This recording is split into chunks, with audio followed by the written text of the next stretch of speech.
This video is part of a series of 16 presentations by Crystal Whitten, PhD, based on her book, Country Living. See the video description for availability. The free videos can be found as parts 361 to 376 at www.preparingforthetimeoftrouble.com. So different projects. So maybe you have asparagus beds, okay? Or maybe you want an asparagus bed, or maybe you want a beehive, or maybe you want a butterfly garden. Maybe you need a burn pile. I've always had a burn pile. I love my burn pile. I just burn everything. Taxes from 1995. You know what? I burned them recently. It was so rewarding. I think I had 10 or 15 years of my tax documents into the burn pile because I don't want to carry them around anymore. You're only supposed to keep 3 years, right? Well, whatever. They're not coming after me. I'm harmless. Okay, 7 years. You got to keep it 7 years.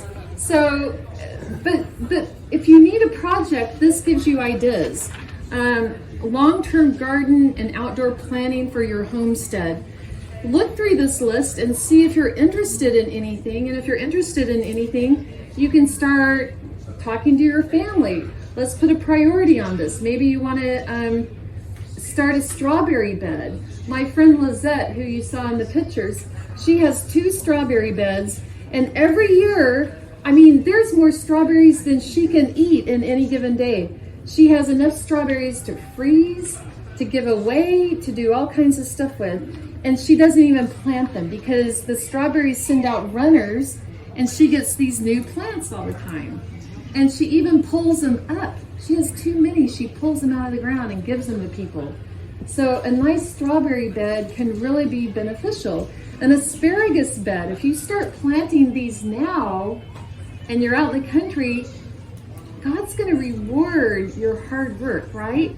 So when times get tough, guess what? You're going to have strawberries and asparagus. Those are pretty decent. How many of you live on a 2-lane highway or a busy road? Does anyone live on a busy road? A couple of you do. One way to take back your privacy is to plant a privacy hedgerow. And a hedgerow consists of a number of different plants. These are rapidly growing trees, vines, and bushes.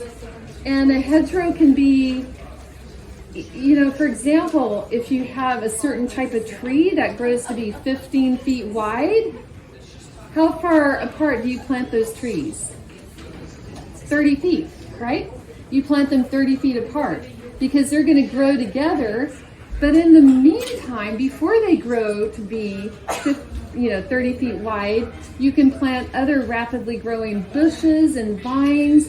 And before you know it, within even a year or two, you're going to have a privacy hedgerow. No one's going to be able to see that there's a farm behind that hedgerow. And it can actually act as a barrier. People are not going to want to go through a hedgerow that has blackberries with thorns, right? So you can plant anything that has thorns or whatever, and it makes a beautiful hedgerow. And I had some pictures of that, but if I can, I'll get some of those ready for tomorrow. But they're beautiful. Some of the leaves, they're just beautiful yellow leaves, or some are pink. They have pink flowers.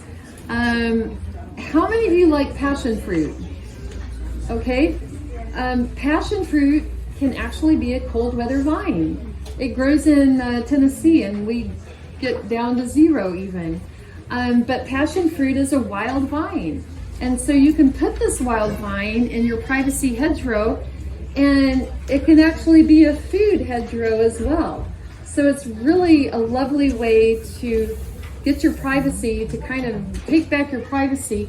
And the other thing that I think is so important is planting food for the animals. So remember in the Garden of Eden when God told Adam and Eve to have a lovely dominion over the animals? That actually involves planting some food for the animals. So the deer, we get all upset when the deer eat our tomatoes or they eat the cucumbers. But if you plant some of these fast, rapidly growing trees and plants at the edge of your property, they may just stay at the edge. So if you have a couple apple trees and plum trees at the edge of your property, they're not for you, that's for the animals. To me, that's a lovely dominion of the animals. We grow cedar and we give the deer cedar salad. Oh, there you go. Caesar salad. High five. Good for you. So there's other ways you can protect it. So one thing that does work, and I've done it this year, we've done it this year where I'm at, is we bought rope, and we have these posts that kind of stick out. So we put rope around the top, and then we put another fence where we put 3 strings that kind of surrounded the garden. So the deer so far have not gotten in there.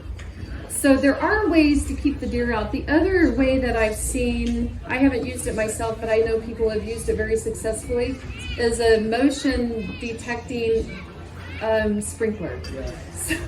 So when this sprinkler detects any motion, it comes on and it usually scares the deer away. There's a blood product that you can get from Switzerland. There's what? A blood product you can get from A Switzerland. blood product, And you okay. spray it. The orchardists won't spray their whole orchard. They just They'll spray the only edge. get 1 or 2 along where the road is. Right. And as soon as the deer come in and smell it, they leave the rest. They alone. leave.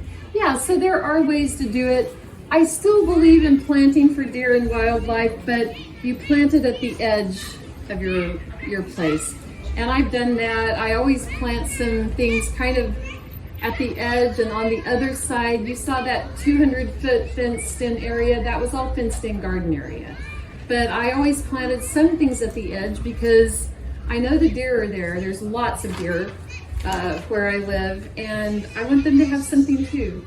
And maybe that is naive.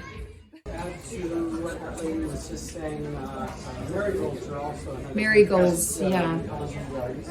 But originally was going to say regarding deer, I have just ropes around my Yeah. individual raised beds. Yep. The deer will not go into something that's small because they're afraid of being trapped. But if it's a larger area, nothing but a deer fence will keep them out. That's interesting. Well, what we're using seems to be working so far. But yeah, I don't know. But yeah, maybe a smaller bed, they don't want to get trapped. So just ropes around the bed might work.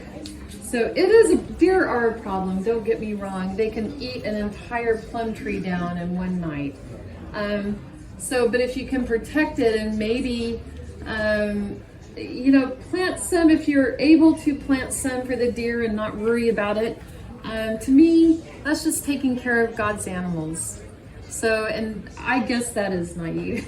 But anyway, that's how I do it. To be aware of new videos like this one, be sure to subscribe to the Preparing for the Time of Trouble channel. For more free videos and downloadable audio podcasts, as well as handouts, go to www.preparingforthetimeoftrouble.com.